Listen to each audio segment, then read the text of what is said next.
What up and welcome to Rama Screen YouTube channel, and here's my review of Mac's new animated series, Creature Commandos. Let's rock this. Hell yeah, we are now officially in the DCU era, baby. Now, even though I am a self-proclaimed lifelong DC fan, I'm not too familiar with the original comic books, but after having watched the entire 7 episodes of this first season, it's clear that James Gunn just wanted any excuse to continue his Suicide Squad story arc, and this is indeed the best way to go about it. Creature Commandos is a hell of a wild ride.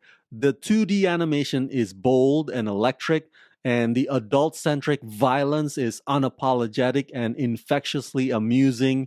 The show is brimming with energy and audacity and crude sensibility, but it's also surprisingly got so much heart that you can't help but empathize with these super flawed, ugly looking motherfuckers. Creature Commandos, produced by DC Studios and Warner Brothers Animation, tracks a secret team of incarcerated monsters recruited for missions deemed too dangerous for humans.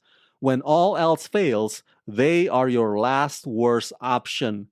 Starring Steve Agee, Maria Bakalova, Frank Grillo, Sean Gunn, David Harbour, and Indira Varma. James Gunn wrote the scripts for all 7 episodes. I don't even know how he found the time between this and writing Superman's script back then.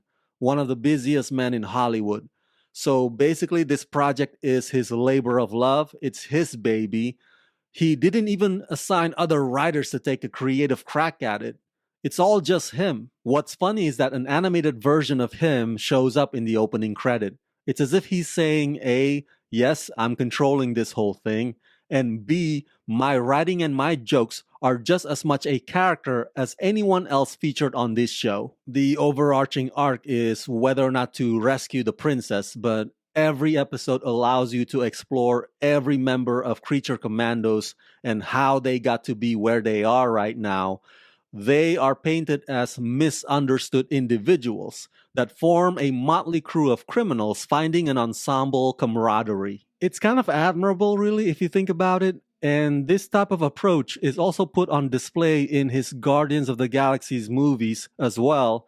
James Gunn is probably the kind of guy who back in high school would rather hang out with the outcasts and the misfits because he sees himself in that same fashion. So much of the stories on these episodes aim to make you question, who is the monster really? What is a monster really? Terrible cops and terrible figures of authority seems to be the thing that keeps getting emphasized and re-emphasized in Creature Commandos, and James Gunn doesn't beat around the bush about it. He would inject a lot of themes of redemption and the quest for belonging, blending absurdity with mayhem, and some genuine emotional connection.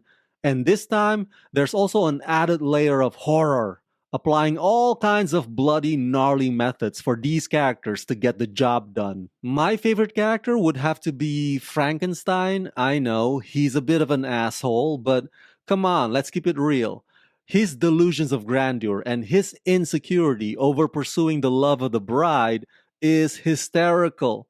Creepy and disturbing, but hysterical. And David Harbour sounds like he's just having a blast voicing the big guy. Eric Frankenstein just steamrolls everybody in his path, and everybody who gets in his way becomes a collateral damage. What an outrageously brutal personality. So yeah, overall I give Creature Commandos the rating of 4 out of 5.